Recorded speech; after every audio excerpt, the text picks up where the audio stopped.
राधे राधे दोस्तों, आज हम आपको सुनाएंगे ज्ञान मूर्ख मनुष्य को भी बुद्धिमान बना देता है। मेहनत से भाग्य को बदला जा सकता है। एक वैद और उसके 3 बेटों की कहानी। अगर आप हमारे चैनल पर नए हैं तो प्लीज हमारे चैनल को सब्सक्राइब करें, वीडियो को लाइक करें और शेयर करें। एक गांव में वैद सुमेर दत्त रहते थे। वैद जी बहुत ही सज्जन व्यक्ति थे। गांव वाले वैद जी को बहुत मान देते थे। वैद जी भी बड़े मन से सबकी सेवा किया करते थे। गांव वालों ने वैद जी का स्वर्गवास होने पर वैद जी का मान बढ़ाने के लिए गांव का नाम ही उनके नाम पर रख दिया था, सुमेरपुर। वैद जी के 3 पुत्र थे, कृष्ण गोपाल, श्याम गोपाल और मदन गोपाल। दोनों बड़े लड़के कृष्ण गोपाल और श्याम गोपाल तो अपने पिताजी की तरह ही योग्य थे, परंतु वैद जी का तीसरा पुत्र महामूर्ख था। दोनों लड़के तो पढ़ लिख कर उच्च कोटि के वैद बन गए, परंतु मदन गोपाल तो काला अक्षर भैंस बराबर था। वह तो सबसे यही कहता था, जब ब्राह्मण का पुत्र ब्राह्मण और वैश्य का पुत्र वैश्य होता है तो मैं भी तो जो वैद का पुत्र हूं तो वैद ही हुआ ना। सब उसकी मूर्खता भरी बातें सुनकर हंस देते थे। दोनों बड़े लड़के अपने भाई को सुधारने के बहुत उपाय करते थे, परंतु मदन गोपाल तो मदन गोपाल ही था। उस पर किसी बात का प्रभाव नहीं पड़ता था। वह तो निपट गंवार ही रहा। उसके मूर्ख बने रहने पर सभी गांव वाले दुखी थे, परंतु वे बेचारे भी क्या करते। धीरे धीरे उसकी मूर्खता गांव के लोगों पर भी प्रकट हो गई। अब गांव के लोग उसे चिढ़ाते हुए कहा करते थे, मदन गोपाल ठनठन पाल। यह सुनकर वह बच्चों को मारने दौड़ता, किंतु भला बच्चों को कौन रोक पाया है जो मदन गोपाल रोक लेता। ऐसे करने पर जितना अधिक बच्चे चिढ़ाते वह उन्हें उतना ही अधिक परेशान करते। हार कर उसने चिढ़ना छोड़ दिया, किंतु बच्चों के कारण अब उसे मदन गोपाल के स्थान पर सब ठनठन पाल पुकारने लगे। जब दोनों बड़े भाइयों का विवाह हो गया तो घर का खर्चा काफी बढ़ गया। उन्होंने ठनठन पाल को अपने पास बैठाकर बड़े प्यार से कहा, भैया मदन गोपाल, अब तुम अलग हो जाओ। साथ रहने पर तुम्हारा निकम्मापन हमसे नहीं देखा जाता। पिताजी की संपत्ति में यह मकान है और यह बर्तन भाड़े 4 पंच बुलाकर बंटवारा करा दें। बड़े भैया के मुंह से यह बातें सुनकर ठनठन पाल बड़ा दुखी हुआ। वह कुछ देर मन में सोचता रहा, फिर बोला, जब आप लोगों ने मुझे अलग करने का निश्चय कर लिया है तो मैं अब इस गांव में नहीं रहूंगा। जब इस गांव में नहीं रहना तो ये कपड़े लत्ते और बर्तन मकान मेरे किस काम के। मैं अब परदेश चला जाऊंगा। उसके मुंह से परदेश जाने की बात सुनकर बड़े भाई कृष्ण गोपाल ने उससे कहा, भैया परदेश में तुम्हारा नाम सुनते ही लोग हंसेंगे। तुम कोई कला या कोई कारीगरी भी नहीं जानते हो। परदेश में तुम्हारा गुजारा कैसे होगा। इस पर ठनठन पाल बोला, इतने विशाल संसार में मैं अकेला ही मूर्ख नहीं हूँ भैया। जो मुझसे भी गए लोग हैं मैं वहीं जाकर रहूंगा। आप विद्वानों के बीच में मेरी गुजर कहाँ हो रही है। यह सुनकर दोनों भाइयों ने अपनेपन से जो अपनी इच्छा को मार लिया और अपने भाई को अलग ना करने का फैसला किया। कहने लगे, यह 4 रोटी ही तो खाता है। दोनों भाइयों की गृहस्थी में से 4 रोटी निकल ही आएंगी, किंतु दूसरे ही पल वो संभल गए और एक साथ ही बोले, तब ठीक है, तुम परदेश जाओ। भगवान तुम्हारा मंगल करे। हमारा आशीर्वाद तुम्हारे साथ है। तुम्हें किसी चीज की जरूरत हो तो बता दो। बड़े भाइयों की यह बात सुनकर ठनठन पाल बोला, मुझे एक पत्रा, एक जोड़ी खड़ाऊ और एक राम नामी दुपट्टा मंगा दो। तुम इस का क्या करोगे, भाइयों ने पूछा। दोनों भाई एक साथ ही पूछने लगे तो ठनठन गोपाल कहने लगा, मैं परदेश में ज्योतिषी का काम किया करूंगा। और ठनठन पाल के मुख से यह सुनकर दोनों भाई आश्चर्यचकित हो गए। उन्हें उसकी बातें बड़ी अटपटी लग रही थी, फिर भी बला टालने की इच्छा से उन्होंने ठनठन पाल के द्वारा मांगी गई वस्तुएं बाजार से मंगा दी। अपनी इच्छित वस्तुएं पाकर ठनठन पाल प्रसन्न हो गया और उसने कंधे पर जनेऊ, गले में कंठी और पैरों में खड़ाऊ पहन ली और मस्तक पर त्रिपुंड लगा लिया। राम नामी दुपट्टा ओढ़ लिया। शरीर तो हष्ट पुष्ट था ही, इस पहनावे में वह पक्का ज्योतिषी दिखाई देने लगा और इस रूप में उसे देखकर बड़े भाइयों को भी कुछ कुछ भरोसा होने लगा कि यह परदेश में कमा खाएगा। और ठनठन पाल तो उसको तो जो पूरा भरोसा था, वह अपने दोनों भाइयों के चरण स्पर्श करके एक अज्ञात यात्रा पर निकल पड़ा। उसका ना तो कोई गंतव्य था और ना ही कार्यक्रम, जिधर भी मुंह उठा चल निकला। वह भोजन के लिए कोई ठिकाना तलाश करने लगा। कुछ देर भटकने के बाद वह एक मंदिर में जा पहुंचा। मंदिर के सामने एक पक्का तालाब था। उस तालाब के साफ पानी में जो बहुत से मनुष्य स्नान कर रहे थे। कुछ देर के लिए थकान मिटाने की इच्छा से जो ठनठन पाल तालाब के घाट पर जा बैठा और स्नान करते हुए लोगों को ध्यान से देखने लगा। जिस घाट पर ठनठन पाल बैठा हुआ था, उसी घाट पर उससे लगभग 10 हाथ के फासले पर 3 साधु बैठे थे। ठनठन पाल का वेश भी पंडितों जैसा ही था। एक व्यक्ति ने उससे पूछा, महाराज, क्या यह तीनों साधु भी आपके साथ हैं?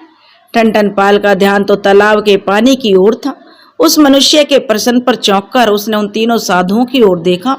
साधुओं के चेहरे को भली प्रकार देखकर ठनठन पाल बोला, अरे भाई, ये तो पक्के चोर हैं। मैं इनका साथ नहीं हूं। क्यों होता मैं इनके साथ? ये तो पक्के चोर हैं। बेचारे उस आदमी ने यूं ही पूछ लिया था। उसे ना तो इन पंडित जी से कुछ लेना देना था, और जब ठनठन पाल के मुंह से अपने लिए पक्के चोर का निर्णय सुना तो वे तीनों साधु चौंक पड़े।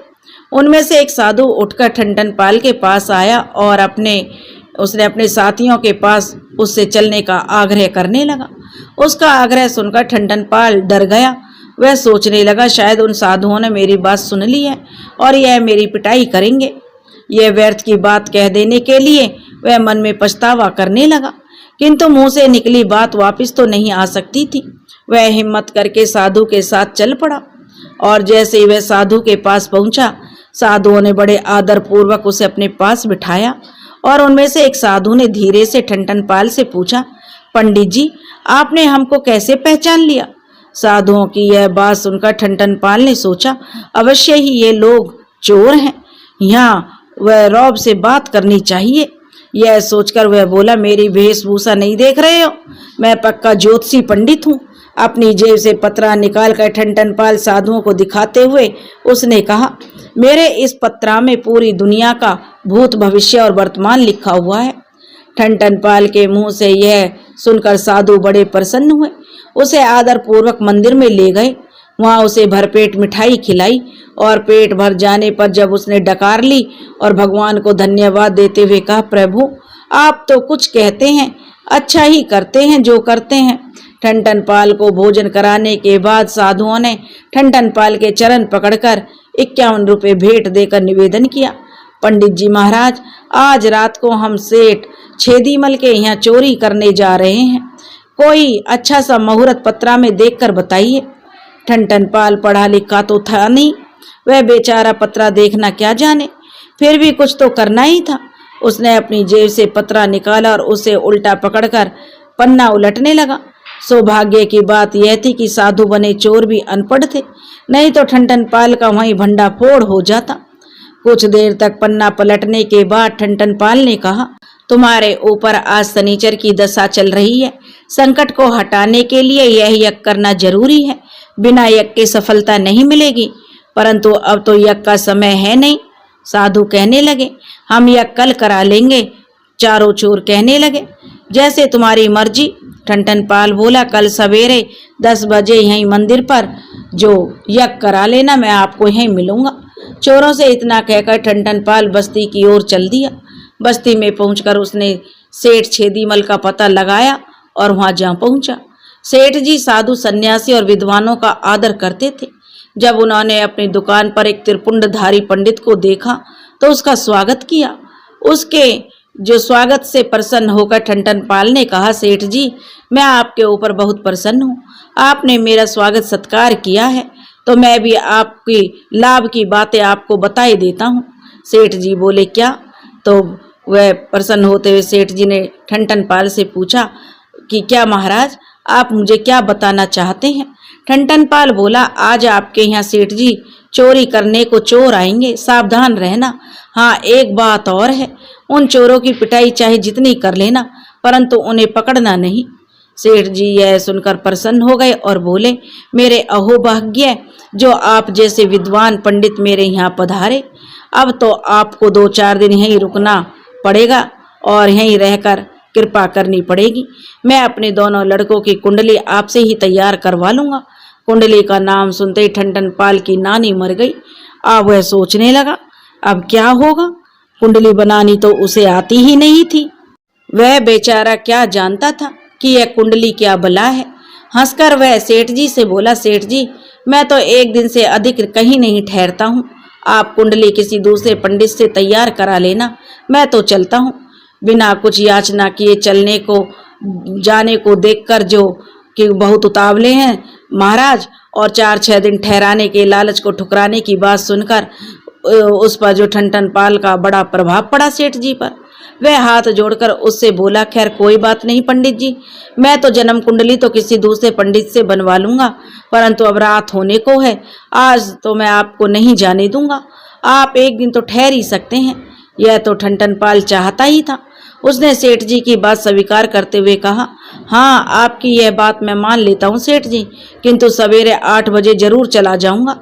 ठनठन पाल को रोकने में सेठ जी की एक चाल यह भी थी कि वे उनकी बात की सच्चाई की परीक्षा करना चाहते थे। सेठ जी ने रात को ठनठन पाल को अच्छे अच्छे पकवान खिलाकर जो ठनठन पाल की खूब खातिरदारी की। भोजन करके ठनठन पाल बिस्तर पर पहुंच गया। बिस्तर में पड़े पड़े ज्योतिष विद्या को धन्यवाद देने लगा। जिन मिठाइयों के एक एक कण के लिए वह बरसों तरसता रहता था, वही मिठाइयां अब उसे भरपेट मिल रही थी। सेठ तो चौकन्ना था कि रात में जैसे ही उसके मकान में चोरों ने प्रवेश किया, उसने और उसके दोनों लड़कों ने चोर का शोर मचा दिया। शोर सुनकर पड़ोसी भी इकट्ठे हो गए और चोरों की खूब मरम्मत हुई। पंडित जी के निर्देश अनुसार चोरों को केवल पिटाई करके छोड़ दिया गया। इस घटना के बाद तो ठनठन पाल के प्रति सेठ जी का विश्वास और अधिक बढ़ गया। सवेरा होते ही उन्होंने पंडित जी को 151 रुपये भेंट दिए और 2-4 दिन रुकने का आग्रह किया। रुपए तो पंडित जी ने ले लिए, ठहरने को बिल्कुल मना कर दिया और अपने वचन के अनुसार सवेरे 8 बजे चल दिए मंदिर की तरफ। अब ठनठन पाल फिर से मंदिर पर आए तो देखा तीनों साधु मारपीट में घायल पड़े हुए हैं। ठनठन पाल को देखते हुए जैसे तैसे उठे और हाथ जोड़कर बोले, आपने सही कहा था महाराज, किसी प्रकार इस शनिचर महाराज को रोकिए, नहीं तो हमें जो बेमौत मारे जाएंगे। क्यों रात को दाव खाली गया क्या? जो ठनठन पाल बोला अनजान बनते हुए। तो चोर कहने लगे, खाली नहीं गया महाराज, तबीयत से पूजा भी हुई है हमारी। अपनी चोटों को दिखाते हुए चोर कह रहे थे। तो ठनठन पाल बोला, यह तो बहुत बुरा हुआ। और शोक प्रकट करते हुए ठनठन पाल ने कहा, खैर कोई बात नहीं, आप 51 रुपये ही दे दो, मैं शनिचर को भैरव मंदिर में बंद कर दूंगा और फिर तुमको कभी नहीं सताएगा। सौदा सस्ता था, 51 रुपये में शनिचर से जन्म भर की छुट्टी। चोरों ने खुशी खुशी ठनठन पाल को जो रुपए दे दिए। अब वहां अधिक देर रुकना ठनठन पाल के लिए खतरे से खाली नहीं था, इसलिए ठनठन पाल ने रुपयों को आंटी के हवाले करते हुए ठीक है, और अब आप निश्चिंत रहो, मैं कहीं एकांत में जाकर अनुष्ठान करूंगा, तुमसे कल शाम को मिलूंगा, तब तक तुम कहीं चोरी करने नहीं जाना। सभी चोरों ने उसे हाथ जोड़कर प्रणाम किया और वह आशीर्वाद देकर चलता बना। उसकी तो फिर वही अज्ञात दिशा में यात्रा शुरू हो गई। आज वह बहुत प्रसन्न था, पेट भी खूब भरा हुआ था और आंटी भी गर्म थी। वह चलता गया, फिर दिन भर कहीं रुका नहीं। चलते चलते जब रात होने को आई तो वह थक कर चूर हो चुका था और भूख के मारे पेट में चूहे कूदने लगे थे, परंतु उसने ठहरने का कोई ठिकाना उसे दिखाई नहीं दिया। दूर दूर तक कहीं कोई गांव नजर नहीं आ रहा था। कुछ देर तक किसी ठिकाने की आशा में वह और भी चलता रहा। थोड़ी दूर चलने पर एक खंडर सा मकान उसे नजर आया। अब उसकी टांगे भी जवाब दे चुकी थी और उसने वहीं रात बिताने का निश्चय किया। जंगली जानवरों से सुरक्षित रहने के विचार से जो ठनठन पाल उस घर की छत पर भूखे पेट ही सो गया। आधी रात के बाद खंडर में 2 चोर आकर अपने चोरी किए हुए धन का बंटवारा करने लगे। उसी समय गहरी नींद में ठनठन पाल बड़बड़ाने लगा, चोरों को खूब पछाड़ा। वह तो मेरी कृपा से जान बच गई, नहीं तो पुलिस में दे दिए जाते। चोरों के कान में उसके बड़बड़ाने की आवाज और पुलिस का नाम सुनकर तो उनके देवता भी कूच कर गए। वे धन के बंटवारे को छोड़कर अपने प्राण बचाकर सिर पर पैर रखकर भाग खड़े हुए। चोरों की खटपट से ठनठनपाल की नींद उछट गई। वैसे भी पौ फटने को थी। वह छत से नीचे उतर आया। नीचे उतरकर उसने रुपए पैसे और आभूषणों का ढेर लगा देखा तो वह समझ गया कि यह भी चोरों की देन है। जय हो चोरों की, भगवान चोरों को सदा बनाए रखें। यह कहकर उसने सारे धन को अपने दुपट्टे में बांध लिया और आगे चल पड़ा। कुछ दूर चलने पर उसे एक गांव नजर आया। उस गांव में ही रुककर उसने भोजन का जो प्रबंध करने का विचार किया। खाली होता तो वह कहीं भी रुक लेता, किंतु दुपट्टे में बंधे हुए धन के कारण वह बड़ा परेशान था। उसके विषय में चिंता करता हुआ वह चला आ रहा था। उसने सामने से एक वृद्ध ब्राह्मण आता हुआ उसे दिखाई दिया। चेहरे से वह वृद्ध बड़ा ही सज्जन दिखाई देता था। उसे रोककर ठनठनपाल ने अपने रुकने के लिए उससे उचित स्थान पूछा और अपने गांव में एक अतिथि को आया जानकर वह बूढ़ा ब्राह्मण बोला, मान्यवर, आपकी वेशभूषा से ऐसा लगता है कि आप भी पंडित हैं। यह पूरा गांव गडरियों का है, केवल मेरा अकेला ही घर ब्राह्मण का है। आप मेरे घर पर ही चलिए। ऐसा कहकर वह वृद्ध पंडित ठनठनपाल के साथ उल्टा लौटने लगा। उसे वापस लौटने को तैयार देखकर ठनठनपाल बोला, पंडित जी, आप अपने काम से जाइए, मैं किसी अगले गांव में रुक जाऊंगा। आप शायद किसी जरूरी काम से जा रहे होंगे। उसके मना करने पर भी पंडित जी नहीं माने और उसको साथ लिवाकर अपने घर चल दिए। रास्ते में बातचीत करने से ठनठनपाल को मालूम हुआ कि पंडित जी की लड़की विवाह योग्य है। उसी के विवाह के लिए पंडित जी कहीं प्रदेश में धन कमाने जा रहे थे। यहाँ उसकी समस्या हल हो गई। वह धन के कारण चिंतित था। उसने पोटली में से 200 रुपये अपने लिए रखकर सारा धन उस बूढ़े ब्राह्मण को देते हुए कहा, पंडित जी, अब आपको लड़की के विवाह के लिए धन पैदा करने को प्रदेश जाने की जरूरत नहीं है। इस धन से आप अपनी लड़की का विवाह कर लें। पंडित जी ने जब धन की पोटली को खोलकर देखा तो वह भौचक्का सा उसे देखता रह गया। इतना धन और आभूषण उसने जीवन में पहली बार ही देखे थे। उसे ठनठनपाल ऐसा लगा मानो स्वयं भगवान ही प्रकट होकर उसे धन दे रहे हों। उन्होंने उसे सीने से लगा लिया और ठनठनपाल को घर ले जाकर उसकी खूब खातिरदारी की, खूब खुशामद की। ब्राह्मण की पत्नी और लड़की भी धन और आभूषण पाकर निहाल हो उठी। भोजन आदि से निपटकर जब ठनठनपाल ने जाने की आज्ञा मांगी तो ब्राह्मण जो बेचैन हो गया, उसने बड़े प्रेम से कहा, अब तो आप इस लड़की के हाथ पीले हो जाने पर जाएंगे। मैं निर्धन अवश्य हूँ परंतु नीच नहीं हूँ। आप अपने धन को अपने हाथों से खर्च करके जाना। जो ठनठनपाल ने जाने की बहुत जिद की तो ब्राह्मण को हार माननी पड़ी, परंतु 2-4 दिन रुके बिना जाने देने पर वह फिर भी तैयार नहीं हुआ। विवश होकर ठनठनपाल को रुकना पड़ा। शाम को जब ठनठनपाल भोजन कर रहा था तो उससे बातचीत करके ब्राह्मणी ने यह जानकारी कर ली कि अभी ठनठनपाल कुंवारा है। यह जानकर प्रसन्नता से भर उठी। इतना हष्टपुष्ट और ज्ञानी धनवान वर और वह भी घर बैठे हुए। उसने रात को पंडित जी से इस विषय में सलाह की और उन्हें भी अपनी कन्या के लिए ठनठनपाल बहुत ही उचित और योग्य वर जान पड़ा। उन्होंने दूसरे दिन प्रातः जो ठनठनपाल से अपनी लड़की स्वीकार करने की प्रार्थना की। ठनठनपाल ने ब्राह्मण का यह प्रस्ताव सुना तो वह प्रसन्नता से भर उठा। उसे अपने कानों पर भरोसा नहीं हुआ, किंतु ऐसा मूर्ख ससुर नसीब नहीं हो सकता जो अपनी लड़की को मेरे पल्ले बांधे। अब ऐसे ही मूर्ख ससुर को अपने सामने हाथ जोड़े खड़ा देखकर उसका प्रसन्न होना स्वाभाविक था। फिर भी उसने हंसकर कहा, मुझ जैसे घुमक्कड़ के पल्ले अपनी कन्या को मत बांधिए। ना मेरा कोई घर है और ना ही ठिकाना। पंडित जी ने उसकी एक नहीं सुनी और जबरदस्ती बड़े ठाट बाट से अपनी लड़की ठनठनपाल को ब्याह दी। 2-3 दिन अपनी ससुराल में रहकर और अपनी पत्नी सहित ठनठनपाल ने फिर अज्ञात यात्रा आरंभ कर दी। जब ठनठनपाल उस गांव से बाहर निकला तो उसकी पत्नी ने पूछा, कहाँ चल रहे हो? तब ठनठनपाल बोला, जहाँ भाग्य ले जाए। तो वह कहने लगी, क्या सचमुच ही आपका कोई घर नहीं है? उसकी पत्नी ने चौंक कर पूछा तो ठनठनपाल झूठ बोलता ही नहीं है। वह बोला। ठनठनपाल ने कहा, कौन ठनठनपाल? पत्नी ने पूछा। यही कि आपके पूज्य पतिदेव। अपने सीने पर उंगली रखकर ठनठनपाल ने कहा। अपने ससुर को ठनठन पाल ने अपना असली नाम मदन गोपाल ही बताया था। अब तो निर्वाह करना ही था। अब तो उसका सब कुछ ठनठन पाल ही था। वैसे अब किसी प्रकार की कठिनाई नहीं थी। 4-6 दिन चलने लायक मिठाई साथ में थी। रुपए पैसे गहने आदि की भी कमी नहीं थी। चलते चलते जब दोपहर का वक्त हो गया तो दोनों ने किसी पेड़ की छाया में बैठकर भोजन करने का विचार किया। एक पेड़ की घनी छाया देखकर वे उसके नीचे पहुंचे। उस पेड़ की डाली पर एक आदमी बैठा था और उसी डाली को कुल्हाड़ी से काटने में लगा हुआ था। ठनठन पाल की पत्नी बड़ी चतुर थी। उसने जब पेड़ पर चढ़े हुए आदमी की ऐसी अजीब कार्यवाही देखी तो उसका मन सहानुभूति से भर उठा। वह उस व्यक्ति को सचेत करते हुए बोले, अरे भैया, यह क्या करते हो? जिस डाल पर बैठे हो उसे ही क्यों काट रहे हो? आप दाल भात में जो मूसलचंद कौन होती हैं?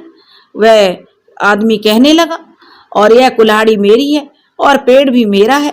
रहा शरीर, इसका ध्यान तो मुझे आपसे ज्यादा है, कड़क कर उस आदमी ने कहा। तो वह कहने लगे, ठनठन पाल, तेरे ऊपर राहु की छाया है, तू थोड़ी देर में मरने वाला है। अब यह सुनकर तो वह व्यक्ति जो घबरा गया, क्यों उसकी तो जो हैकड़ी जो थी, इस बात को सुनते ही एकदम हैकड़ी दम भरने वाला आदमी पिघलकर मौन हो गया। वह कुल्हाड़ी को एक ओर फेंककर पेड़ से नीचे उतर आया और ठनठन पाल के पैर छूकर बोला, महाराज, अब तो मेरे और आपके दोनों के ऊपर बरगद की छाया है, अब तो मैं नहीं मरूंगा ना।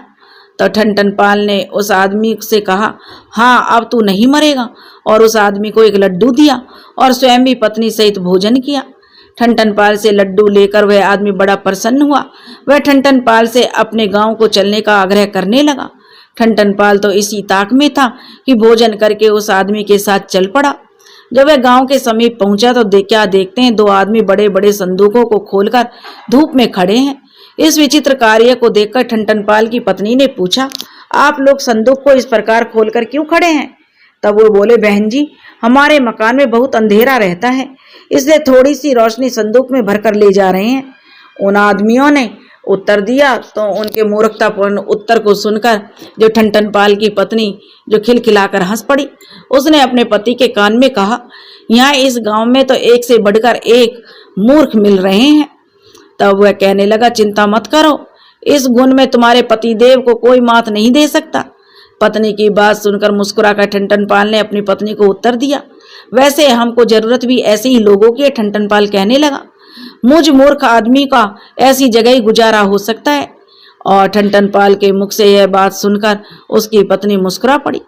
कुछ और आगे बढ़े तो एक लड़का दौड़कर आता हुआ मिला। उसके हाथ में पजामा लगा हुआ था। यह लड़का उसी सज्जन का था जो ठनठन पाल के साथ चल रहा था। उसने अपने लड़के से वह आदमी बोला, क्यों बेटे, कहाँ भागे जा रहे हो? वह लड़का अपने पिता की बात सुनकर बोला, क्या बताऊं, जो नया दर्जी आया है ना, उसने यह जाने क्या बना दिया है, ना पता, पहना ही नहीं जाता। उछल कर पहनता हूं तो निशाना ठीक से नहीं बैठता और दोनों पैरों को उठाने के से गिर जाता हूं। अपने बगीचे में जा रहा हूं, किसी पेड़ की डाल पर उल्टा बैठकर पैर नीचे लटकाकर जो पहन लूंगा। लड़की की ऐसी बुद्धिमानी देखकर उसका बाप बड़ा प्रसन्न हुआ। उसने ठनठन पाल और उसकी पत्नी के बड़े गर्व से देखा और उसके पागलपन की बात पर ठनठन पाल की पत्नी हंस हंस कर लोटपोट हुई जा रही थी। उसने आगे बढ़कर लड़के के हाथ से पजामा ले लिया और एक पैर जो कमर से उठाकर उसे पजामा पहना दिया। उसके इस कार्य को देखकर वह आदमी श्रद्धा और सम्मान भरी नजरों से ठनठन पाल की पत्नी को देखने लगा। ऐसे अनुभव होने लगा कि जैसे मेरे मेहमान किसी ऐसे लोक से आए हैं जहाँ विद्वान ही विद्वान रहते हों। अब दोनों उस आदमी के साथ घर पहुंच गए। उसने उनकी खूब खातिरदारी की। दोपहर को वह उन्हें गांव के मुखिया के पास ले गया और उनकी योग्यता की बहुत प्रशंसा की। उस गांव में कोई ज्योतिषी भी नहीं था। मुखिया ठनठन पाल से मिलकर बड़ा प्रसन्न हुआ। उसने स्थायी रूप से वहीं निवास करने की प्रार्थना की। ठनठन पाल ने मुखिया की प्रार्थना बिना किसी बात के जो स्वीकार कर ली, उसका कोई विरोध नहीं किया। मुखिया ने उन्हें अपनी हवेली के अंदर ही 2 बड़े बड़े कमरे रहने के लिए दे दिए। शाम को पूरे गांव में मुनादी करवा दी गई। मुनादी वाला चिल्ला चिल्ला कर गांव वालों को सुनाने लगा, हमारे गांव में मुखिया जी के यहाँ बड़े प्रसिद्ध ज्योतिषी पंडित मदन मोहन पधारे हैं। वह अस्थायी रूप से यहीं रहेंगे। अब गांव वालों को तिथि मुहूर्त पूछने के लिए बाहर नहीं जाना पड़ेगा। मुनादी सुनकर दूसरे दिन मुखिया जी के यहाँ पंडित ठनठनपाल के दर्शन करने के लिए पूरा गांव उमड़ पड़ा। सब अपनी अपनी सामर्थ्य के अनुसार भेंट उपहार भी लाए थे। इतना मान सम्मान और द्रव्य पाकर ठनठनपाल तो निहाल हो गया। किसी को कोई भी नया काम करना हो तो वह ठनठनपाल की आज्ञा और आशीर्वाद के बिना अधूरा समझा जाने लगा। साधारण से साधारण बात को पूछने के लिए भी पंडित जी का द्वार खटखटाया जाता था। ठनठनपाल तो कुछ पढ़ा लिखा नहीं था, किंतु उसकी पत्नी योग्य थी। वह पंचांग आदि देखना जानती थी। साधारण तिथि मुहूर्त वही बता दिया करती थी। इसलिए ठनठनपाल की गाड़ी बड़े आराम से चलने लगी थी। ठनठनपाल के मन में जो संकीर्णता थी वह भी अब धीरे धीरे छटने लगी थी। पंडित जी का संबोधन सुनकर वह स्वयं को सचमुच का पंडित जी समझने लगा था। अब वह भी अकड़ के साथ चलता, ऐंठ कर बातें करता। एक दिन शाम के समय वह अपनी बैठक में 5 आदमियों के साथ बैठा हुआ था। तभी एक आदमी हाँफता हुआ आया। उसके साथ में 10-12 बरस का एक लड़का भी था। आते ही उसने ठनठनपाल को जो नमस्कार किया और पैर छुए, फिर बोला, पंडित जी, मेरे लड़के से तो आज बड़ा अपराध हो गया है।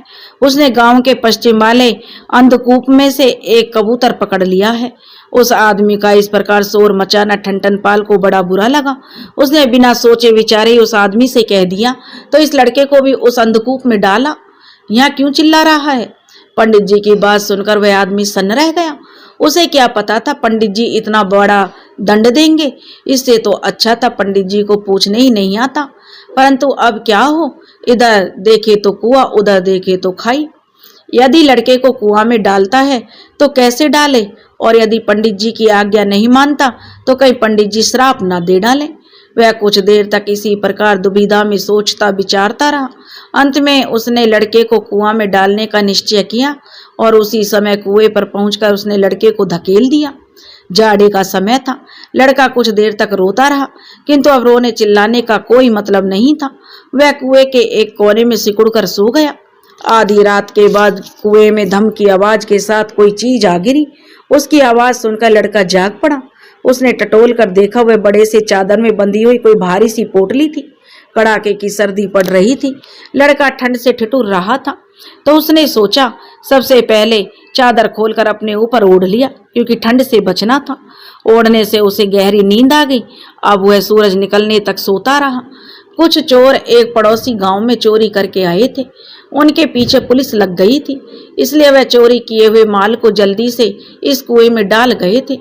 अभी सवेरा होने में कुछ देर थी। खतरा टल जाने पर वह अपने माल को लेने कुएं पर आ पहुंचे। बाहर एक पेड़ की जड़ में रस्सी बांधकर उनमें से एक आदमी रस्सी पकड़कर कुएं में उतरा। जब उसने चादर में लिपटा हुआ उस लड़के को देखा तो डर के मारे उसकी घिघी बंध गई। वह भूत भूत चिल्लाकर भागा। उसके मुख से भूत भूत की आवाज सुनकर उसके साथी पहले ही भाग खड़े हुए। अपने साथ गहनों से भरा हुआ संदूक चोरी करके और जो लाए थे, जल्दी से उसे भी कुएं की जगत पर ही छोड़ गए। जैसे तैसे गिरता पड़ता वह चोर भी ऊपर चढ़कर सिर पर पैर रखकर भागा। रस्सी कुएं में ज्यों की त्यों लटकी छोड़ गए चोर। लड़का जागा तो कुएं से रस्सी लटकी देखकर प्रसन्न हो गया। अब उस सामान को देखा तो आश्चर्य से उसकी आंखें फटी की फटी रह गई। उसने जो बहुत से नोट, रुपए, सोना, चांदी, उस और बहुत ही कीमती सामान और वस्त्र थे उस कुएं में, जो कि पोटली बंधी हुई थी, जो उसने खोली थी। अब उस लड़के ने अपने कोट की जेब में ठूस ठूस कर नोट भर लिए और रस्सी के रास्ते कुएं के ऊपर आ गया। बाहर एक और संदूक रखा था। लड़के ने जैसे तैसे संदूक को अपने जो सिर पर रख लिया और हाँफता हुआ अपने घर की तरफ पहुंच गया। जब वह घर पहुंचा तो उसकी माँ उसका नाम लेकर बुरी तरह रो रही थी। उसने अपने लड़के को सकुशल देखा तो उससे लिपट गई। उसने लड़के को संदूक के विषय में पूछा तो लड़के ने विस्तार से पूरी कहानी सुना दी। लड़के ने अपने कोट से ढेर सारे नोट निकालकर अपनी माँ को दिए।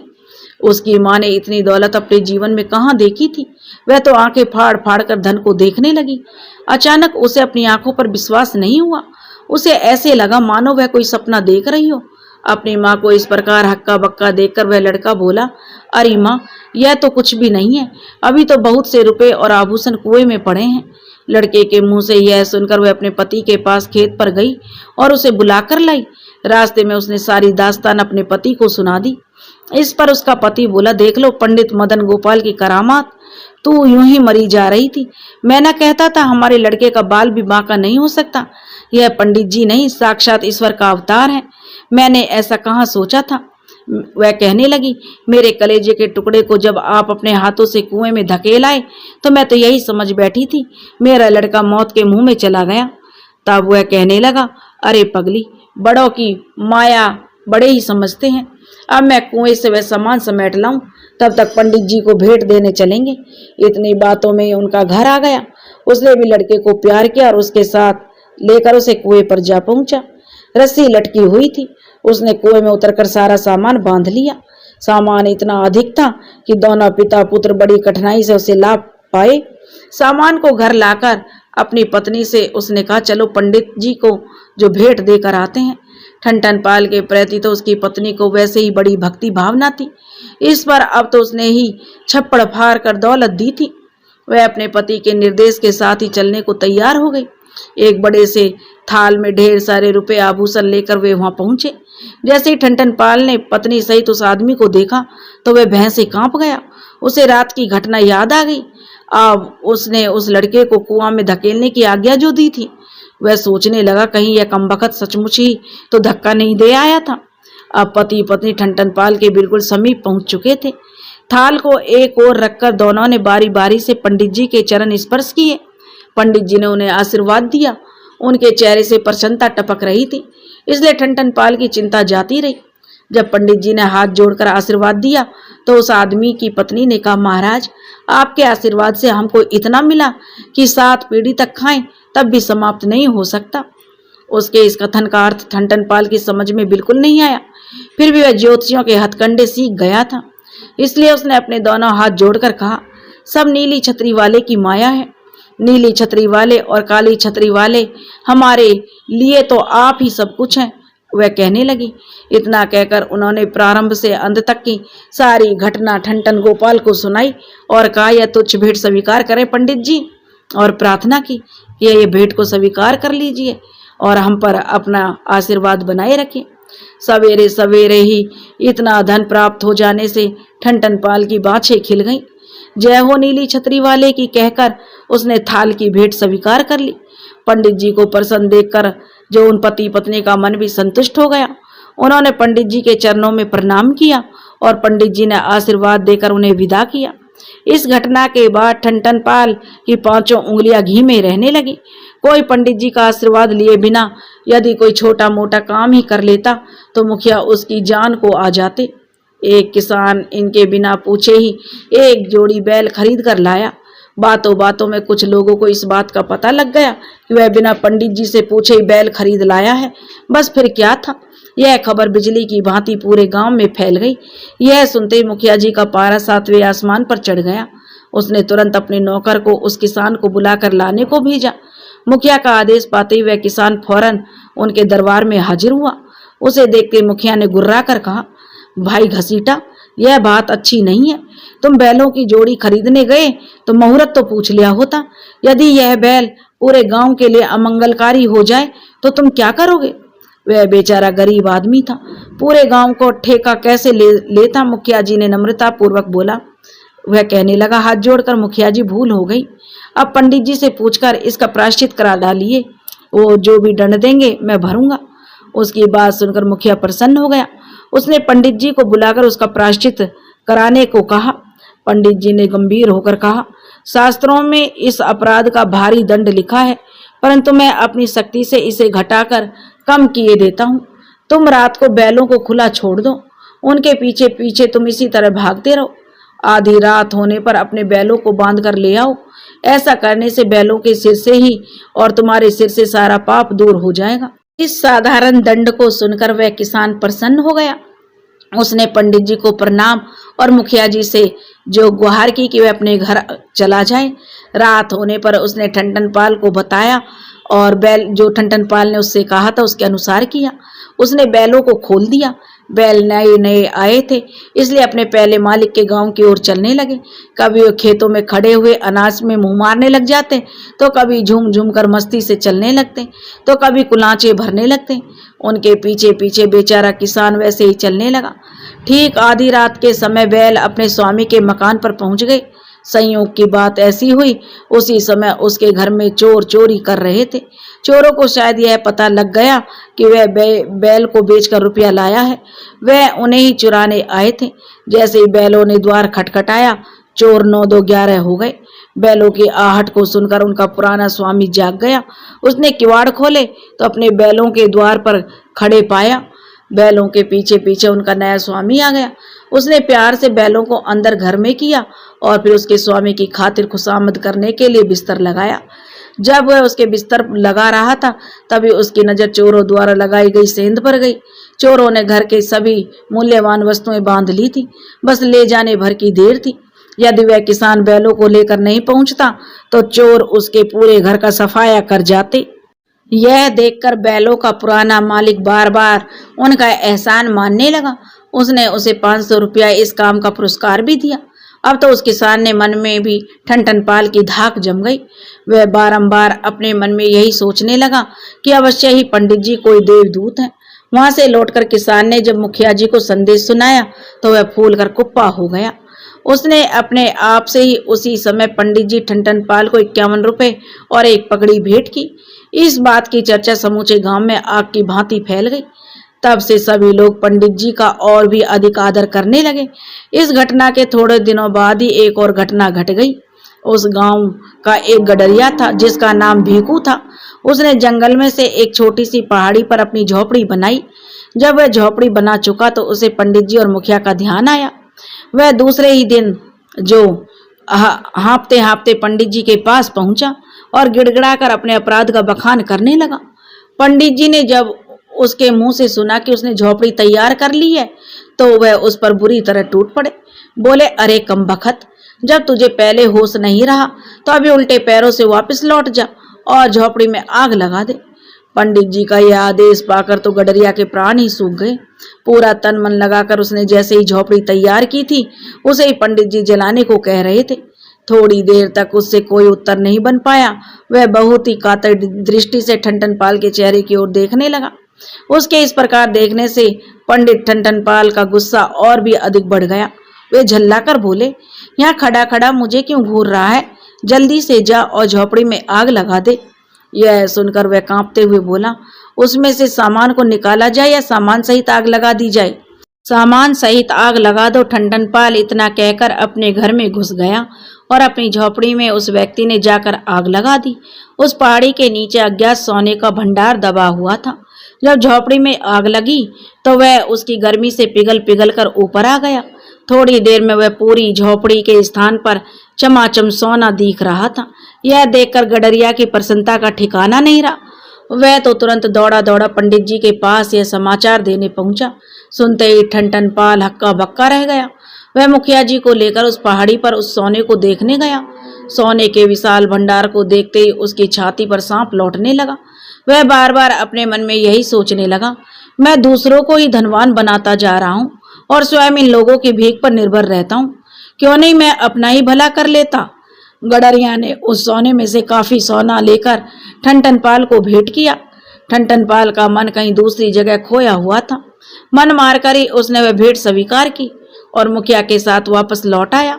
घर आकर उसने अपनी पत्नी से इस घटना का बारे में जो बताया और कहा कि जिन बातों से मैं दूसरों को लखपति बनाता जा रहा हूँ, क्या उन्हीं बातों से मैं स्वयं धनी नहीं बन सकता? उसकी इस बात को सुनकर उसकी पत्नी मुस्कुराकर बोली, संयोग की बात है, जो सारी ओटपटांग बातों का परिणाम तुम्हारे हित में निकला है, नहीं तो सबको मौत के घाट उतारने में कसर नहीं छोड़ते हो आप। तो वह कहने लगा, तुम्हारा यह सोचना गलत है, बल्कि नियम की बात तो यह है कि जब गडरिया की झोपड़ी में आग लगने से लाखों रुपए का सोना निकल सकता है, तो भला हमारे इस पक्के मकान में आग लगने से 10-5 लाख का सोना ना निकलेगा। ठनठनपाल की ऐसी मूर्खतापूर्ण बातें सुनकर उसने अपना माथा पीट लिया और वह उपहास पूर्वक बोली, तुम्हारी तो अकल फिर गई है, भला कई मकानों में आग लगाने से सोना मिलता है? तो वह बोला, तू क्या अकल में मुझसे बढ़कर हो गई है? पूरा गांव तो मेरी अकल का लोहा मानता है। मेरी आज्ञा के बिना गांव का कोई भी आदमी इधर का तिनका उधर नहीं रखता। एक तू है जो मेरी पत्नी होकर भी मुझे बुद्धू बता रही है। ठनठनपाल की बात सुनकर उसकी पत्नी ने सोचा अब अधिक बात करने से घर में कलह होगा। इस बुद्धू का भरोसा कुछ नहीं, न जाने कब घर में आग लगा दे। इसलिए वह नकद रुपए, पैसे और मूल्यवान वस्तुओं को जो एक संदूक में बंद करके पड़ोसी के घर रखाई। ठनठन पाल तो ठनठन पाल ही था। अब उसके दिमाग पर यह बात पूरी तरह अधिकार कर चुकी थी कि मकान में आग लगाने से अवश्य ही वह धन कुबेर बन जाऊंगा। शुभ काम में देर क्यों, ऐसा सोचकर उसने उसी दिन अपने घर में आग लगा दी। यदि उसने अपना विचार जनहानि हो जाती, किंतु उसने आग लगाने से पहले मुखिया को बता दिया। और धन का लालच किसे नहीं होता। मुखिया ने जब पंडित जी का विचार सुना तो वह खुशी के मारे नाचने लगा, किंतु उसने अपने बच्चों को बाहर निकाल लिया था। रात भर मकान धू धू करके जलता रहा। ठनठन पाल और मुखिया बैठे हुए एकटक नजरों से जो घर को फूंकते हुए तमाशा देखते रहे। उनकी नजरें सोने की चमक देखने की आशा में मकान की तह में लगी हुई थी, किंतु सोने को प्रकट नहीं होना था, सो नहीं हुआ। बेचारे मुखिया जी का सारा मकान जलकर स्वाहा हो गया। इसका परिणाम जो होना था वही हुआ। दूसरे दिन मुखिया ने ठनठन पाल से कठोर शब्द में कहा, क्यों रे पंडित के बच्चे, अब निकाल सोना कहाँ छुपा रखा है। यह सुनकर ठनठन पाल के प्राण सूख गए। उसने सपने में भी नहीं सोचा था अब तक जो आदमी पूजा करता आया है वह अचानक इतना बदल सकता है। उस बेचारे को क्या पता था संसार का सारा प्रेम व्यापार स्वार्थ पर टिका है। किंतु उसकी पत्नी सतर्क थी। उसने देखा कि उसका पति संकट में है तो उसने मुखिया से निवेदन करते हुए कहा, मुखिया जी, इनके अनुष्ठान में शायद कोई विघ्न पड़ गया है। आज रात को अपने देवता की आराधना कर देंगे। भगवान ने चाहा तो कल सवेरे तक आपका घर सोने से भर जाएगा। कल कौन सा दूर थी। मुखिया जी ने पंडितानी के मुंह से जब यह बात सुनी तो वह जो प्रसन्न हो गया। अब ठनठन पाल की पत्नी ने अपने पति से कहा, जो किया सो ठीक है, पर अब आपको अपनी जान प्यारी है तो आज ही रात को यहाँ से भाग चलो। ठनठन पाल को अपनी पत्नी की बात उचित दिखाई दी और उसने भरी हुई आवाज में कहा, अब इसके अतिरिक्त चारा ही क्या है। हो सके तो कहीं से 1-2 दिन के लिए भोजन का प्रबंध कर लेना। अपनी योजना के अनुसार ठनठन पाल और उसकी पत्नी ने शाम का धुंधला होने ते ही अपनी यात्रा आरंभ कर दी। रात भर बिना विश्राम किए चलते रहे। सवेरा होते हुए मुखिया की पकड़ से बाहर पहुंच चुके थे दोनों। रात भर की यात्रा के कारण दोनों बुरी तरह थक चुके थे। विश्राम करने के लिए किसी उपयुक्त स्थान की तलाश करने लगे। थोड़े से प्रयत्न के बाद उन्हें एक धर्मशाला दिखाई दी। धर्मशाला के एक कमरे में वो रुक गए। ठनठन पाल की पत्नी अपने संदूक को साथ ही ले आई थी। उसमें उनके गुजारे के लायक पर्याप्त धन था। जब तक ठनठन पाल स्नान आदि से निवृत्त हुआ वह खाने पीने का सामान खरीद लाई। दोनों ने भरपेट भोजन किया और लेट गए। रात भर के थके मांदे उन्हें लेटते ही नींद आ गई और उनकी नींद दोपहर 2 बजे के लगभग खुली। अब उनके सामने यह समस्या मुंह बाए खड़ी थी कि आगे क्या हो जाए और कहाँ जाएं। दोनों पति पत्नी समस्या पर विचार करने के लिए धर्मशाला के द्वार पर बैठे हुए ध्यान मगन होकर सोच ही रहे थे। इतनी देर में धर्मशाला की ओर आदमी आते दिखाई दिए। तीनों ही किसी विषय पर बहस कर रहे थे। उन्हें आपस में उलझते देखकर ठनठन पाल से रुका नहीं गया। वह उन्हें पूछने लगा, सज्जनों, आप लोग किस प्रश्न पर झगड़ रहे हो। बिन बुलाए मध्यस्थ मिल जाने से वो जो प्रसन्न हो गए। उन्होंने एक ने उनसे कहना आरंभ किया, हम लोग आगरा में ताजमहल देख कर आ रहे हैं। उनके चारों कोनों पर 4 मीनार बनी हुई हैं। वह किस प्रकार बनाई गई होंगी, इस बात पर तीनों की अलग अलग राय है। यदि आप हमें उनके तैयार होने की सही कहानी बता सको तो हमारा झगड़ा सुलझ जाए। तब ठनठन पाल बोला, अरे भाई, यह भी खूब है। आप मेरे मस्तिष्क पर त्रिपुंड शरीर का अंगरखा दुपट्टा और पैर में खड़ाऊ नहीं देख रहे हो। मैं तो त्रिकालदर्शी पंडित हूँ। तुम तो उन्हीं मीनारों की बात कर रहे हो। मैं चाहूँ तो तुम्हें अपने पत्रा में देखकर इस धर्मशाला के बनाने की कहानी भी बता सकता हूँ। तुम अलग अलग बताओ उस मीनार के बारे में तुम्हारी क्या राय है। इस पर 1 नंबर आदमी ने कहा, मेरा कहना है कि जिस जमाने में वो मीनारें बनी थी उस जमाने में उतनी जो लंबे आदमी हुआ करते होंगे, इसलिए इतनी ऊंची मीनार बनाना आसान काम था। दूसरे आदमी ने कहा, मेरे मन में उन्हीं मीनारों को जमीन पर लेटाकर बनाया गया होगा। पूरी बनने पर उन्हें खड़ा कर दिया गया होगा। अब दोनों अपना अपना मत प्रकट कर चुके थे और तीसरा कुछ नहीं बोला तो तीसरे ने ठनठन पाल से पूछा, और महाशय आपकी क्या राय है। यह लोग तो महामूर्ख हैं। पंडित जी किसी की सत्य बात को मान ही नहीं सकते। क्रोध से बिफरते हुए तीसरे व्यक्ति ने कहा, फिर आप अपना दृष्टिकोण मेरे सामने एक बार और बता दीजिए। इस बार आपकी बात माननी ही पड़ेगी, ठनठन पाल ने साहस बढ़ाते हुए कहा। वह कहने लगा, मेरे विचार से तो मीनार से पहले कुआं की भांति जमीन के अंदर उल्टी तैयार की गई होगी और तैयार हो जाने पर उसे उलट दी गई होगी। वह गर्व से सीना तान कर उसने उत्तर दिया। ठनठन पाल की पत्नी तो पहले दो की बातें सुनकर हंस रही थी, इस तीसरे की सज्जन की बात पर उसकी हंसी के मारे बुरा हाल हो गया। ठनठन पाल उन्हें पूछ बैठा, परंतु अब क्या उत्तर दे। उस बेचारे को खुद क्या पता था कि वो कैसे बनाई गई, फिर भी उन्हें संतुष्ट करना आवश्यक था। अपनी पत्नी से कुछ पूछ लेता, परंतु उसका तो हंसी के मारे पेट फटा जा रहा था। वह कुछ देर मौन होकर इस प्रश्न पर विचार करता रहा, फिर जमीन पर एक कोयले से त्रिकोण बनाकर उन तीनों से बोला, आप लोग इस त्रिकोण में तीनों कोनों पर 5-5 रुपए रख दो। मैं अपने ज्योतिष ज्ञान के बल पर आपको सही सही उत्तर 8 दिन के अंदर भेज दूंगा। प्रश्न बड़ा टेढ़ा है, इसका जवाब देने के लिए कम से कम 8 दिन तो चाहिए ही। ठनठन पाल की यह बात सुनकर तीनों ने अपनी जेब से तुरंत 5 रुपए निकाले और त्रिकोण के तीनों कोनों पर रख दिए। जय नीली छतरी वाले कहकर ठनठन पाल ने रुपयों को उठाकर अपनी जेब के हवाले किया। अब ठनठन पाल की पत्नी की हंसी कुछ धीमी पड़ चुकी थी।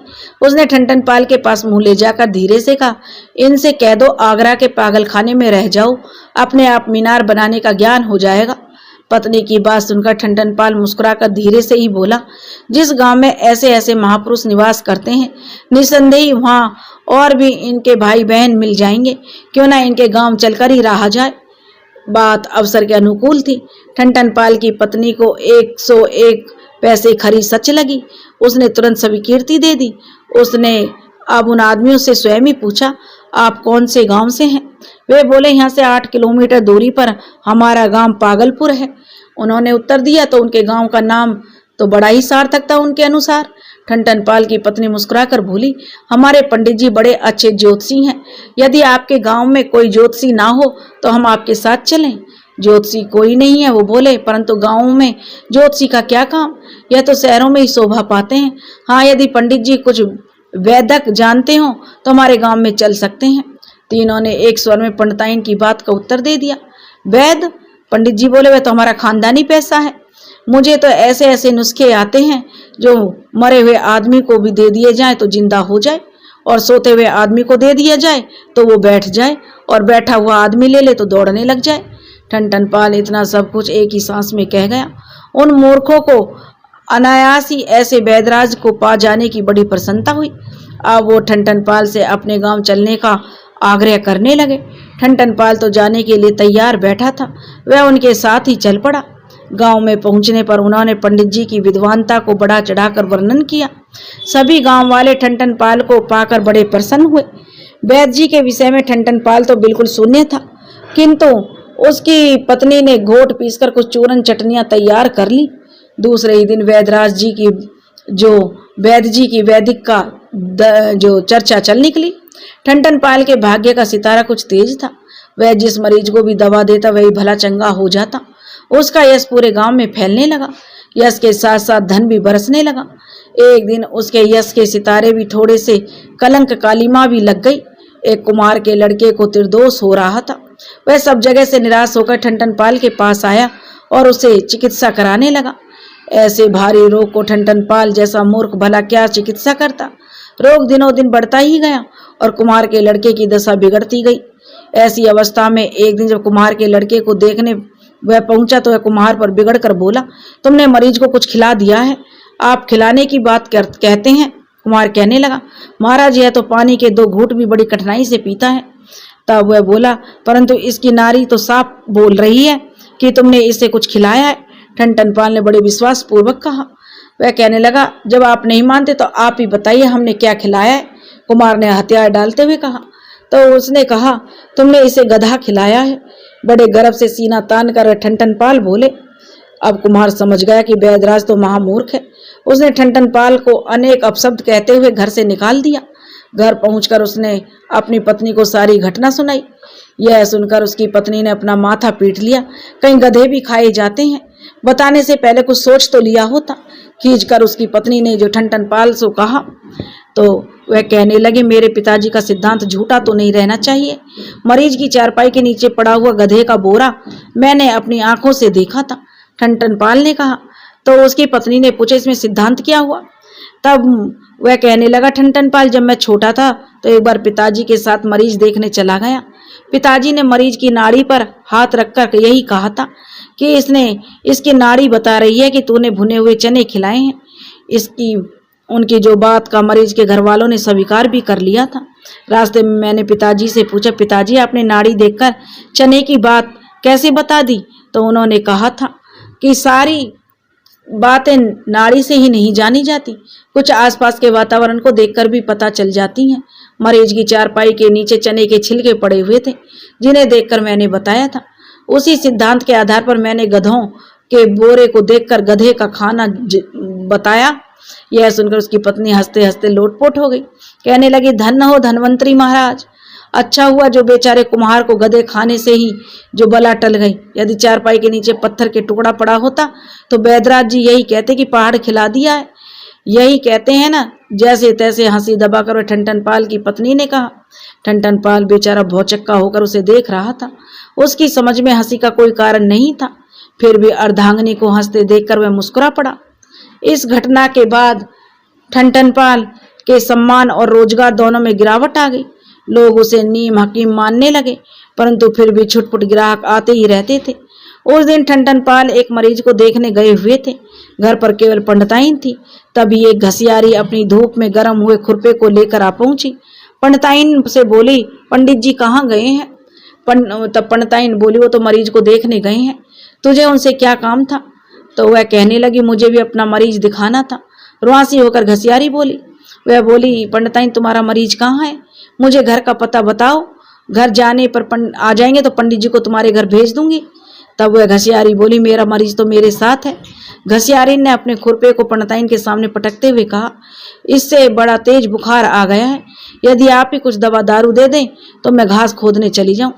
यह सुनकर पंडिताइन हंस पड़ी। वह मनी मन कहने लगी, अच्छे लोगों से पाला पड़ा है। फिर उसने उस घसियारी से खुरपा ले लिया और उसे एक रस्सी में बांधकर कुएं में लटका दिया। अब पंडिताइन कुएं में से निकालकर घसियारी को खुरपा दे रही थी कि ठनठनपाल भी आ पहुंचे। ठनठनपाल ने अपनी पत्नी से पूछा, क्या बात थी? तो उत्तर में उसकी पत्नी ने हंसते हुए सारी कहानी सुनाई। यह सुनकर ठनठनपाल ने कहा, मगर तुमने बुखार का इलाज कहाँ सीख लिया? ऐसा बुखार उतारना तो मैं बचपन से ही जानती हूँ, वह अपने पति से कहने लगी। ठनठनपाल की पत्नी हंसते हुए मजाक में उसने तो कह दिया, किंतु ठनठनपाल ने उस बात को बिल्कुल ही सत्य समझ लिया और उसने मन में निश्चय किया, यदि कोई बुखार का मरीज होगा तो वह यही प्रयोग आजमाऊंगा। सौभाग्य से इस प्रयोग का परीक्षण करने का अवसर उसे बहुत जल्दी मिल गया। एक जुलाहिन की लड़की को बड़ा तेज बुखार आया। वह ठनठनपाल की चिकित्सा के लिए उसे बुलाए कर ले गई, और किसी रोग का मरीज होता तो चाहे ठनठनपाल देर भी कर देते, किंतु बुखार का मरीज सुनते ही वह तुरंत जुलाहिन के साथ चले गए और जुलाही के घर जाकर देखा लड़की बुखार से तप रही थी। ठनठनपाल ने आप देखा न ताब उस लड़की को एक रस्सी में बांधकर कुएं से लटका दिया। थोड़ी देर में लड़की का बुखार सदैव के लिए गायब हो गया। वह जुलाहिन अपनी लड़की को मरी हुई देखकर रोने लगी और पंडित ठनठनपाल का नाम लेकर उसे गाली देने लगी। ठनठनपाल दौड़ा हुआ अपने घर आया और पंडिताइन से बोला, अरे भाग्यवान, तेरी डॉक्टरी ने तो मुझे चौपट कर दिया। पंडिताइन की समझ में कोई बात नहीं आई। वह भौचक्की सी ठनठनपाल की ओर देखने लगी। उसे इस प्रकार घूरते देखकर ठनठनपाल क्रोध से बिफर कर बोला, अब मुझे देखती रहेगी क्या? जल्दी कर, वरना बेमौत मारे जाएंगे। पंडिताइन अब भी नहीं समझी। उसने झुंझलाकर कहा, कुछ कहोगे या यूं ही चीखते रहोगे? मैं किस काम की जल्दी करूं?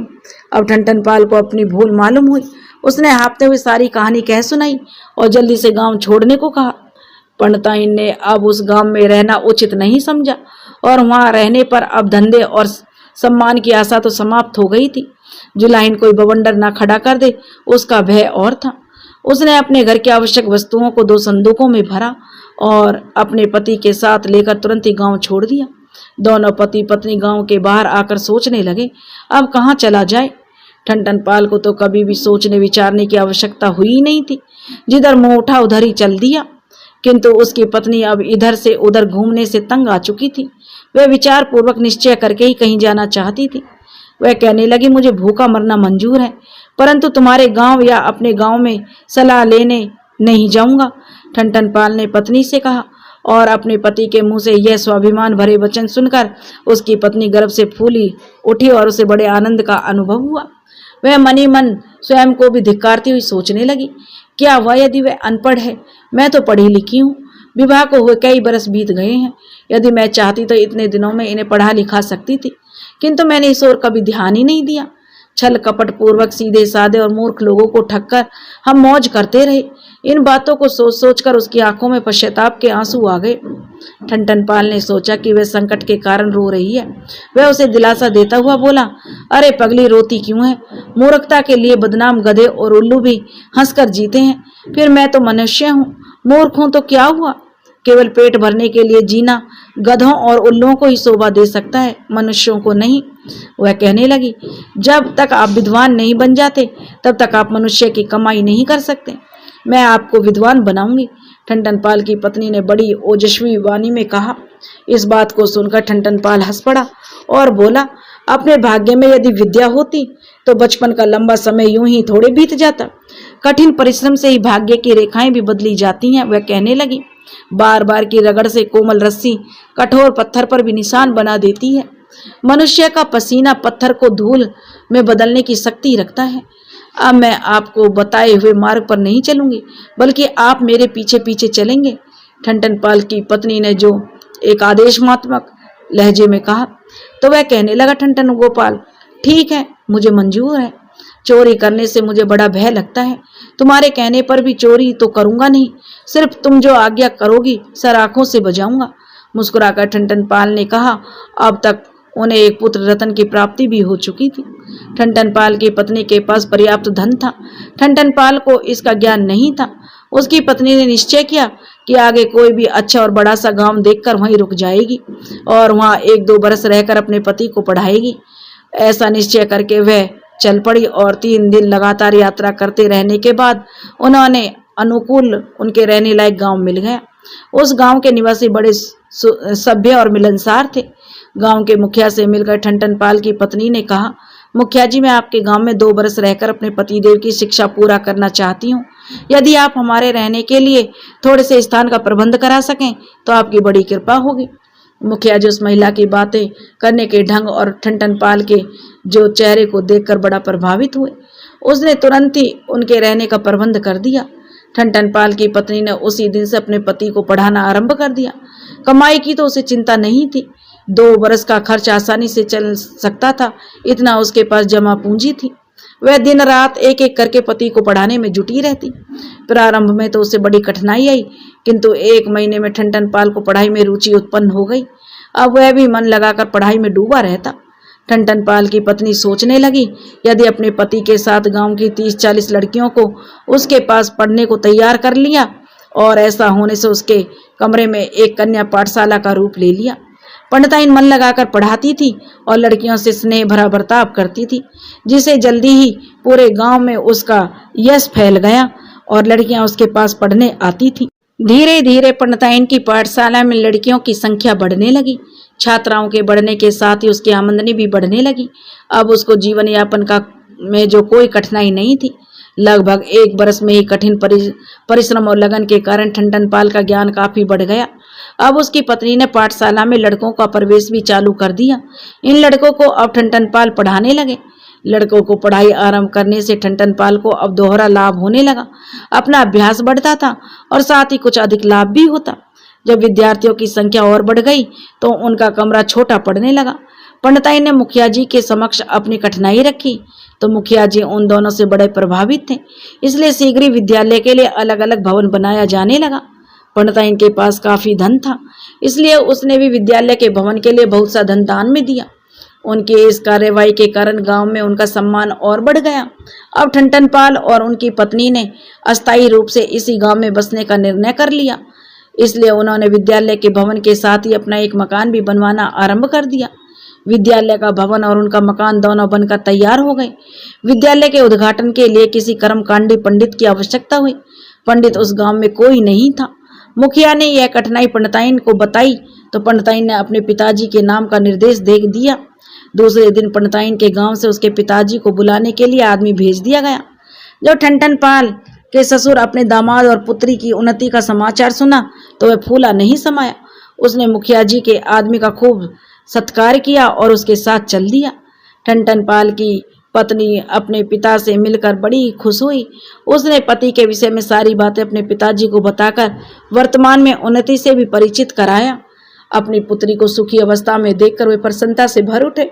ठनठन पाल के विषय में उनकी जैसी धारणा थी वह वैसा ही बन चुका था। ठनठन पाल ने अपने ससुर का बड़ा सम्मान किया।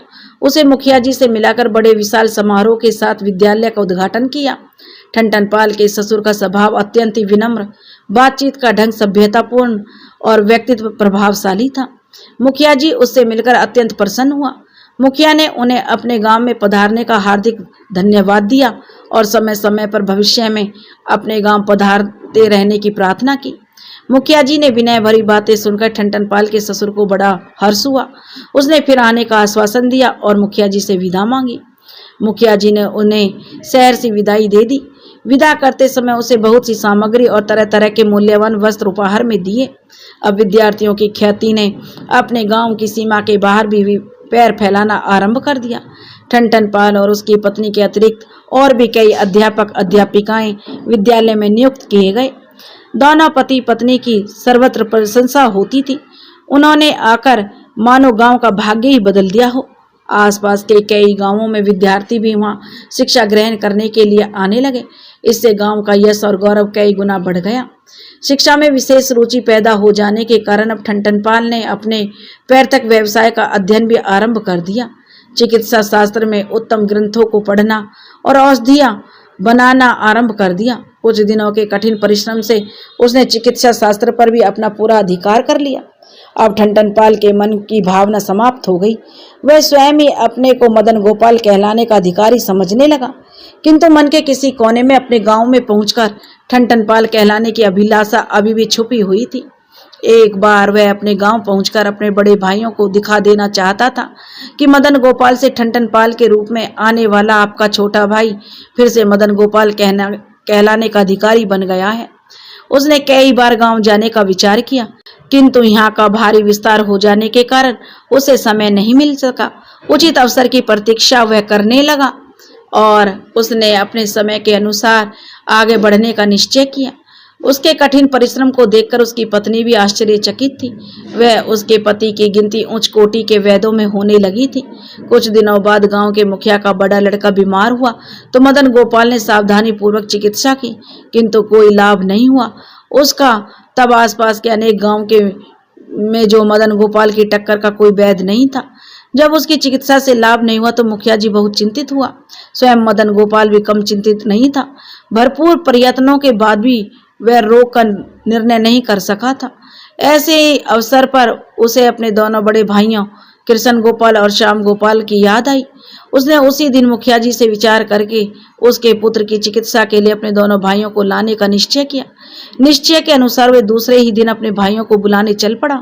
काफी समय के बाद जब वह गांव जा रहा था, इसलिए अपने भाइयों की भेंट के लिए उसने तरह तरह की वस्तुएं साथ में ली। पैदल का मार्ग था। 2 दिन की कठिन यात्रा के बाद वह अपने गांव में पहुंच गया। इतने दिनों से बहुत सी चीजों में भारी परिवर्तन आ चुका था।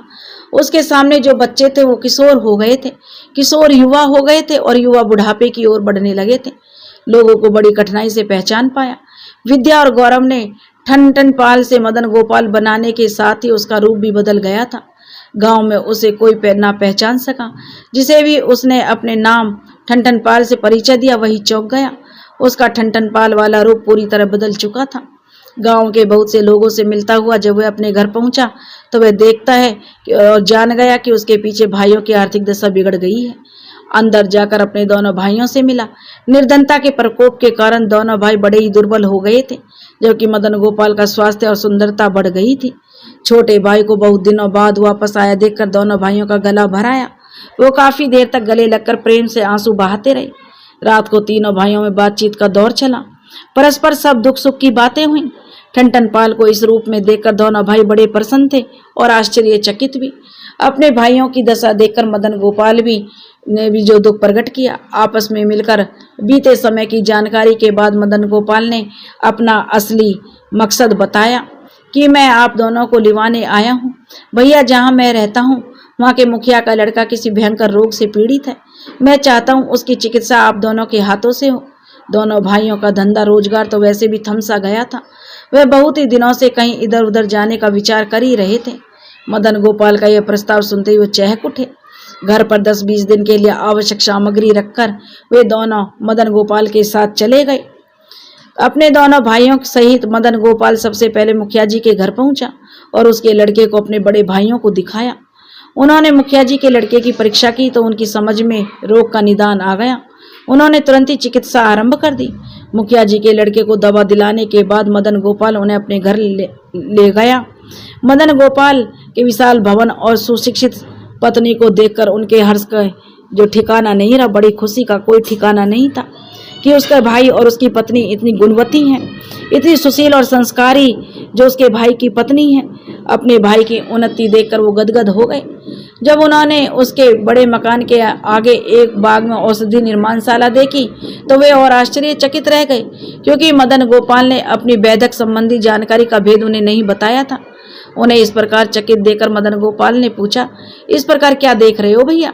इस पर मदन गोपाल ने मुस्कुराकर सारी कहानी सुनाई। साथ ही यह भी कहा कि अब इस कार्य का भार आपके ऊपर है। मुझे तो विद्यालय से ही अवकाश नहीं मिलता। कृष्ण गोपाल और श्याम गोपाल उस गांव में वातावरण से जो बड़े प्रभावित थे, उनकी इच्छा वहां रहने की हो गई। उन्होंने वहां का काम संभालने के लिए मदन गोपाल को प्रसन्नतापूर्वक स्वीकृति दे दी। अपने ऊपर से एक कार्य का उत्तरदायित्व कम हो जाने से मदन गोपाल बड़ा प्रसन्न हुआ। उसने उन दोनों को अपने गांव में रह जाने की प्रार्थना की तो मदन गोपाल पहले ही जो वचन दे चुका था।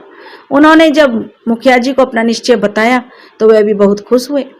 उन्होंने दूसरे दिन ही अपने दोनों लड़कों को उनके गांव भेजकर उनके बच्चों और पत्नी को बुलवा लिया। मदन गोपाल की पत्नी अपने पति के बड़े भाइयों के लिए अलग से मकान बनवाने को अपने बड़े भाइयों का मकान तैयार कराया। अब तीनों भाइयों की स्थिति बराबर की हो गई। धंधे रोजगार की तो कोई कमी नहीं थी। मदन गोपाल ने अपनी दवाओं का सारा कारोबार अपने भाइयों को सौंप दिया था। उससे उनकी रोजगार की समस्या पूरी तरह हल हो गई। मुखिया जी के पुत्र के स्वस्थ होते ही कृष्ण गोपाल और श्याम गोपाल की ख्याति चारों तरफ फैल गई। आसपास के सभी गांवों की चिकित्सा के लिए उनके भाइयों को बुलाया जाने लगा। चिकित्सा से जो भी समय बचता उसे वे दोनों पूरे मनोयोग से दवा बनाने में लगाने लगे। इससे शीघ्र ही बड़ी औषधि निर्माण तैयार हो गई। दवा को सुंदर ढंग से पैक किया जाने लगा, बाजार में बिक्री के लिए भेजा जाने लगा। औषधियां पूरी तरह शास्त्रीय विधि से तैयार की जाती थी, इसलिए वह तुरंत गुणकारी होती थी। जो भी एक बार उन दवाओं को खरीद लेता वह सदैव के लिए उन्हीं दवाओं का भक्त बन जाता। बहुत थोड़े समय में उनकी दवा की कंपनी बनी समूचे देश में प्रसिद्ध हो गई। दोस्तों, अगर आपको यह कहानी पसंद आई हो तो प्लीज हमारे चैनल को सब्सक्राइब करें, वीडियो को लाइक करें और शेयर करें। राधे राधे।